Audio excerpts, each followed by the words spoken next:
10 अप्रैल 2026 को supreme court of India की तरफ से एक बड़ा फैसला निकलकर सामने आता है, जिसमें सुप्रीम कोर्ट बोलता है कि जो रेगुलर एम्प्लॉयज है और जो पेंशनर्स है उनका डीए जो है वो इक्वल होना चाहिए।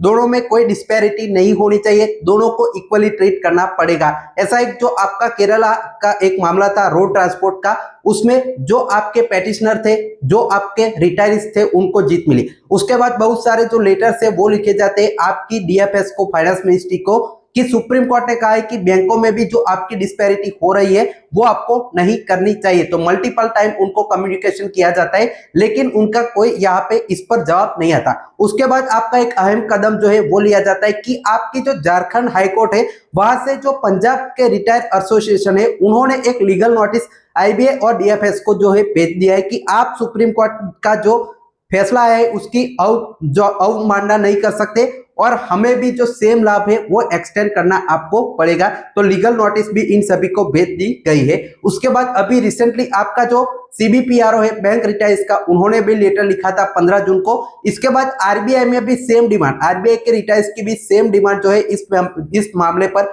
उठती है कि हमें जो रिटायरी से और रेगुलर एम्प्लॉय से हमें भी डीए जो आपके रेगुलर एम्प्लॉय से उस पैरिटी पर मिलना चाहिए। आप सभी को पता है कि आरबीआई का जो पेंशन ऑपरेशन है वो हो चुका है और उनको अच्छे से लाभ है वो आरबीआई देता है, लेकिन ये आपकी जो सालों पुरानी डिमांड है कि डीए इक्वल जो है उनको भी मिलना चाहिए, उस पर आरबीआई ने भी अब अपना जो कदम है वो उठाया है। तो पूरी तरह से क्या डिटेल से इस वीडियो में देख लेते हैं और बैंक रिटर्न्स को इससे क्या इफेक्ट पड़ेगा वो भी मैं आपको आगे बताऊंगा।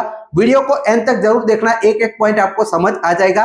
साथ ही में चैनल को सब्सक्राइब करके रखें, क्योंकि एमसी सिंगला केस और बाकी बैंक पेंशन ऑपरेशन से जुड़ी बहुत सारी खबरें इस महीने आप सभी को मिलने वाली है। तो चैनल को सब्सक्राइब जरूर कर दे सबसे पहले ऐसे ही वीडियोस देखने के लिए। तो चलिए शुरुआत कर लेते हैं कि आपका जो यूनिफॉर्म डीए है उसकी जो पैरिटी, मतलब आपकी डिमांड क्या है कि आपका जो डीए का डिस्क्रिमिनेशन है वो हो रहा है बैंक रिटायर्स के साथ। मतलब आपको अभी रेगुलर एम्प्लॉय से 1 नवंबर 2022 के बाद रिटायर से वो अलग से डीए पा रहा है और उससे पहले के रिटायर से वो भी अलग से डीए पा रहे हैं। तो ये दोनों का बीच जो डिस्क्रिमिनेशन हो रहा है उसी पर बहुत सारे कदम है वो उठाए जा रहे हैं। अब आरबीआई में डिमांड क्या है वो चलिए लेटर के थ्रू देखते हैं। तो देखिए, गवर्नमेंट जो आपके आरबीआई के हैं उनको ये लेटर है वो लिखा गया है कि डिस्पैरिटी पेमेंट में डीआर में है वो इनको पहले भी आपका एक लेटर लिख चुके हैं, अब फिर से लिख रहे हैं। Subject reminder request for removal in payment of dearness allowance disparity in DA retirees light of recent honourable Supreme Court judgement. मतलब सुप्रीम कोर्ट ने अभी जो जजमेंट दिया था उस पर बता रहे। Kindly refer to our representation, 7 तारीख को पहले लेटर लिख चुके हैं अर्लियर, लेकिन उस डीए डिस्पैरिटी पर, लेकिन उनका जो सर्विंग एम्प्लॉयज है और जो आपका रिटायर्स है उन दोनों के बीच पैरिटी नहीं हो रही है। कोई कम्युनिकेशन इनकी तरफ से, इनको जो जवाब है वो आरबीआई की ओर से पेंशनर्स को इस मामले में मिला नहीं है। आगे देखिए, we respectfully invite your kind attention judgement on honourable Supreme Court civil appeal, जो आपका 2026 की जो इसका फैसला है वो आया है। 2023 का एक केस था, केरला हाईकोर्ट, केरला का एक मामला था जिसमें फैसला है, उसके तहत अब ये लेटर में आगे बताते हैं। While executing the matter, Honorable Supreme Court has made the following significant observation. Para 25 of जो आपका सुप्रीम कोर्ट का वर्डिक्ट आया था उसका इन्होंने रेफरेंस दिया है। The object and purpose of dearness allowance dearness relief is to mitigate the hardship face by salary employees pensions on account of inflation. मतलब जो आपका डीए है वो दिया जाता है, इन्फ्लेशन जो है राइज होता है, तो उसको यहाँ पे नेगोशिएट करने के लिए, जो भाव आपका बढ़ रहा है उसको नेगोशिएट करने के लिए एम्प्लॉयज और रिटायर्स है उनको सेम डीए आपका जो है इन्फ्लेशन के तहत आपको मिलना चाहिए। ऐसा एक जो आपका पैरा 25 में स्टेटमेंट था। पैरा 26 में देखिए, beside one pension is admissible and based on inflation DR is admissible on it announcing DR at a rate lower than a DA is provided when both linked to inflation serve a common object would nothing to discrimination as well। मतलब para 26 में कहा गया है कि आप जो अभी जो रेगुलर एम्प्लॉयज है उनको और रिटायर्स को अलग अलग, जो आपका रिटायर्स को कम रेट पर डीए आपको देते हैं, दोनों इन्फ्लेशन पर यहाँ पे बेस है, तो ये आपका डिस्क्रिमिनेशन हो रहा है। पैरा 26 में इसमें लिखा गया है। Therefore in our view high court was justified in holding the same to be discriminatory and violate article 14। मतलब सुप्रीम कोर्ट ने भी कहा था ये आपका आर्टिकल 14 राइट ऑफ इक्वालिटी का जो है उल्लंघन करता है।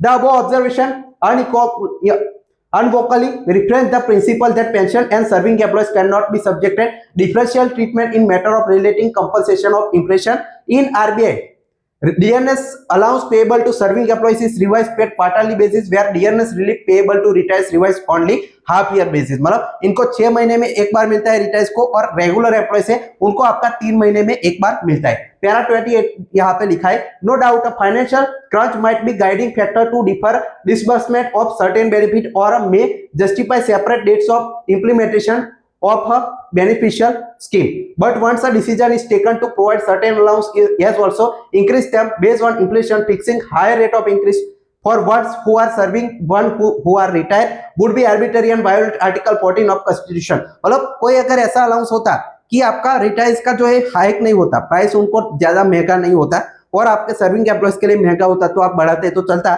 लेकिन इसमें तो दोनों की जो प्राइसेस है वो हाइक होती है, इन्फ्लेशन सभी को इंपैक्ट करता है, तो आप आर्बिट्ररी जो आपका आर्बिट्ररी जो है दोनों के बीच जो है वो आप डिस्क्रिमिनेशन नहीं कर सकते। Since both DA and DR are intended to neutralise the impact of inflation, the present arrangement result in retirees receiving the benefit of inflation compensation with a substantial time lag causing financial loss and hardship of pensioners। The Honorable Supreme Court unequally held that any disparity in grant of inflation linked benefit between serving employees and retirees would be arbitrary, जो आपका article 14 का violation करता है। The observation regarding financial constraints are not applicable in the case of RBI. RBI pension fund is adequately funded and capable of meeting additional financial outgo arising from quarterly revision of DNS allowance without any strain to its resources। मतलब RBI का पास enough पैसा है, वो आपका quarterly जो आपके RBI के retires है उनको रेगुलर एम्प्लॉयज के साथ साथ जो क्वार्टरली है रिवीजन कर सकता है। अब इसी को RBI में अगर करते तो आपका बैंक रिटायर्स भी इसको डिमांड को यहाँ पे रखेंगे सेम DFS फाइनेंस मिनिस्ट्री के सामने कि उनका भी जो डीए है वो क्वार्टरली आपका बढ़ना चाहिए।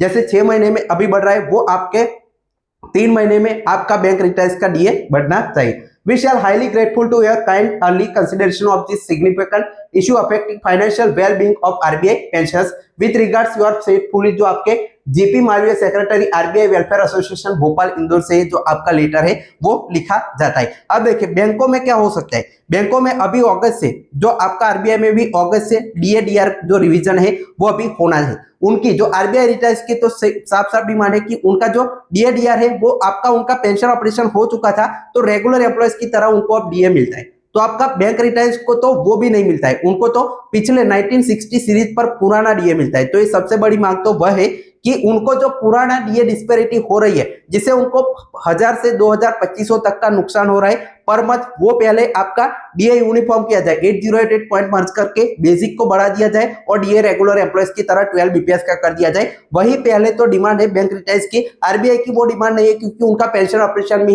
है आपका जो डीए है वो मर्ज होकर नया डीए इनको मिलने लगा था। लेकिन इनकी डिमांड अब अलग से ये भी है कि इनको जो क्वार्टरली डीए मिले 6 महीने में नहीं, अब हर 3 महीने में जैसे एम्प्लॉयज का बढ़ता है वैसे ही इनको भी बढ़ाया जाए। तो सेम डिमांड बैंक रिटायर्स की भी रहेगी कि इनको भी अब जो क्वार्टरली डीए है वो बढ़ाया जाए और सबसे पहले तो यूनिफॉर्म डीए 8088 पॉइंट से यहाँ पे बेसिक में मर्ज करके सभी रिटायर्स को एट पर विथ एम्प्लॉय से 12 बीपीएस के अभी जैसे रेगुलर 25.7 चल रहा है वैसे ही सभी का चलना चाहिए और बेसिक पे में जो आपके जितने भी डीए का पॉइंट है 12 बीपीएस तक का वो मर्ज होना चाहिए। तो ये रेगुलर जो आपकी जेन्युइन डिमांड है, लेकिन इस पर सरकार ने अभी कोई स्टेप नहीं लिया। सुप्रीम कोर्ट ने साफ साफ इस पर बहुत सारे जो चीजें हैं वो कह दी है कि आपका जो कोई डिस्पेरिटी आप नहीं कर सकते रिटायर एम्प्लॉयज और रेगुलर एम्प्लॉयज के बीच। लेकिन ये जो आपके बैंकों की डीएफएस की गवर्नमेंट की चमड़ी इतनी जो है ठीक है कि वो ये आपका जो है फैसला देने के लिए तैयार नहीं है, आपके बैंक रिटायर्स को इसमें जोड़ने के लिए जो है तैयार नहीं है। अब क्या होगा आगे, वो जो भी अपडेट आएगा हम आपके साथ सबसे पहले शेयर करेंगे।